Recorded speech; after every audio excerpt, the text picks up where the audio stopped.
We've got 10 minutes or less to go through everything that you need to know going into the Austrian Grand Prix race weekend. Are we quorate? Well, then let's crack on. The context is as follows. Max Verstappen to Mercedes to replace King George Russell of Kings Lynn Norfolk. That's what everybody's saying, including King George Russell of Kings Lynn Norfolk, that there are ongoing negotiations between his team, Toto the boy who cried wolf, and the four soon to be five-time champions. So too, Crofty taking himself a cheeky sabbatical. No longer will he be in attendance. Lead commentator at the internationally syndicated Sky Sports F1 broadcast, Harry Benjamin, will be that for the Austrian Grand Prix. So too, this is one of only a few races where GP Gianpiero Lambiase will not be race engineer for one Maximilian Verstappen. Here's the schedule, the timings that you need to know. And this is all local time per Central European. Practice will be 1:15, practice 1 even. FP2 will be 4:45 Central European time. Saturday, 12:15 FP3. 4 p.m. will be qualifying. Pre-race shows at 2 p.m. Central European time on Sunday. And then the race kicks off proper at 3 p.m. Here's what you need to know about the track. This is track infringement central. You'll recall a couple of years ago they ended the race and there were like 1,300 track infringements that they still needed to go and investigate for after the race. Why? Well, because it's turn 4, contoured settings, gradient. It falls away from you as you try desperately to brake and get the car turned in to the apex on combined entry. So too, Turn 3, you remember from last year, that's where all the chaos kicked off between one Lando Norris and Maximilian Verstappen. It's a tight, twisty, karting track of a circuit, this. The shortest by time. It's going to get techier than techie things. Here's the stats that you need to know. 71 lap Grand Prix, 4.3 kilometres, 10 corners only. Pirelli will be bringing C3, C4, C5, C6 super soft.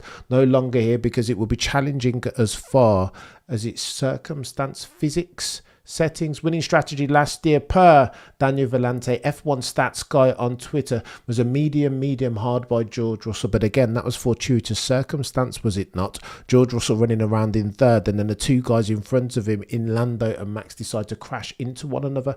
There were 45 pit stops in last year's race. Red Bull Ring has 50% win rate from pole, 65% win rate from the front row. So therefore, qualifying championships yet again. Is it not? The furthest winning grid spot was P7 by David Coulthard in 2001. 70% of the races have featured a safety car. Track record 102.939. Valtteri Bottas settings 2020. Lap record 105.619 by Carlos Sainz Jr. in 2020. Context key. The FIA dropped this about how they issue penalties, and I think this is important. Unprecedented circumstance. Max Verstappen reacted to this in the FIA press conference yesterday like, what? What's changed? What are they doing? I'm not even going to comment, because if I comment, I will get in trouble. This is techie chat, because the FIA have never done this, never in history. So why are they doing it now? I am reminded of when a couple of races ago, they issued that Max Verstappen didn't need to hand back the bloody place. What are they talking about? In the Drivers' Championship, the context is key. Oscar Piastri holds the whip hand, 198 points. That's techie. A little bit further down the road, 22 points, is his mate Lando Norris, who, by the way, is driving the same car. And then in third position, you currently have Maximilian Verstappen, but he's 43 points off the lead. Oh, the humanity, the forecast, and this matters. You will find out why in a couple of minutes. Some people are saying it's going to be rain. It is raining at the moment in real time. But again, a weather forecast is a weather forecast always. How much stock can you put in it? These are pictures on the track in real time. This is chaos. If it's rainy, then who else but the Reagan Meisters on the grid currently in Maximilian Verstappen and Sir Lewis Hamilton to nail it? Is the stats that you need to know. Last 5 Austrian Grand Prix pole sitters were as follows. 24 it was Max, 23 it was Max, 22 it was Max, 21 it was Max, 2020 it was Valtteri Bottas. Place your money therefore if past is prologue. Last 5 Austrian Grand Prix winners, a subject about which Max Verstappen got into an argument with TC in the driver's press conference. TC said you've won 4. Max Verstappen said 4. No, 5 sir, including sprint Grand Prix. Max Verstappen has won 5. Here are your last 5 Grand Prix winners at Austria. In fact, George Russell 24, Max 23, Charles Leclerc 22, Max 21, Max also in 21 in the sprint, and then you've got Valtteri Bottas in 2020. Here's what you need to know, and again, courtesy of F1 guy Dan on Twitter. Max Verstappen in 24 finished 5th because of the collision between him and Lando Norris. In 22, 23 even he was first, 22 was second, 21st he was first in 21, first again in 21, sprint race settings, third in 20, DNF in the sprint race in 2019. He was first, 18 first. As near as makes no difference. I mean, that dude, suffice to say, that dude goes fairly well around here. Here's the qualifying gap, and this is important, again, courtesy of F1 guy Dan on Twitter. Last year, the Austrian Grand Prix, 0.404 was the delta that Max Verstappen had in his hands.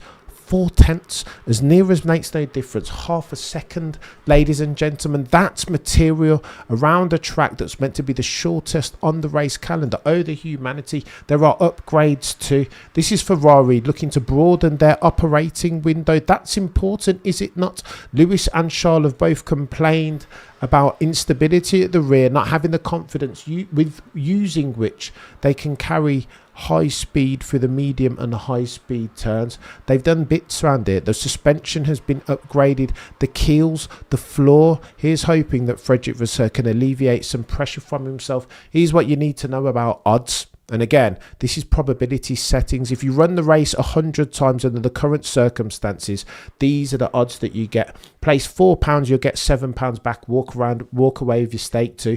Place £2 on Lando Norris, you'll get £5 back. Same for Maximilian Verstappen. Translate those odds for the pole into probabilities, and this is what you get. Run the simulation 100 times under these circumstances. Oscar wins. Oscar drops it on pole 36% of the time. Lando 29, Max 29, George 15 only. Maximilian Verstappen only 29. I'll have a word. Were I a betting degenerate? And here's the head-to-heads as far as how many times these drivers have beaten or lost to their teammates around this track. Lando Norris is something of a specialist around here. 7-1.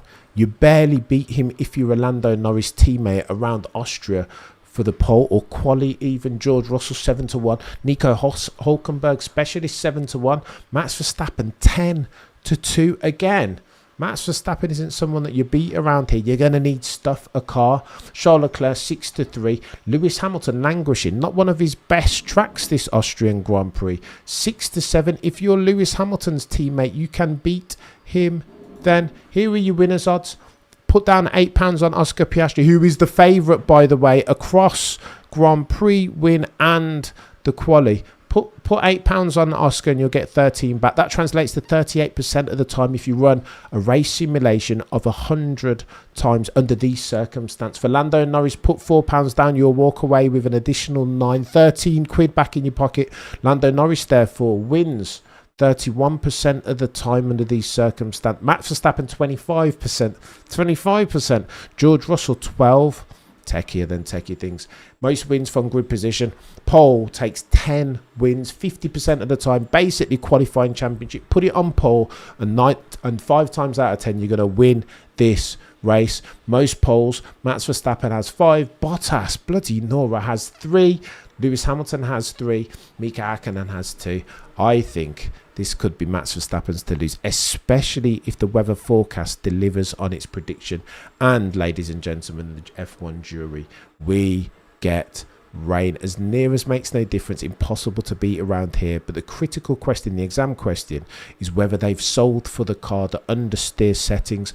If they can give Maximilian Verstappen an RB21 capable, half capable of competing with and holding the McLaren's feet to the fire, the F1 flames, then I think Maximilian Verstappen is undercooked here as far as the betting odds. But then what do I know? I'm just a noddy F1 mind. I'll see you in a couple of minutes for FP1. Between now and then, the prosecution rests. No further questions, Your Honour.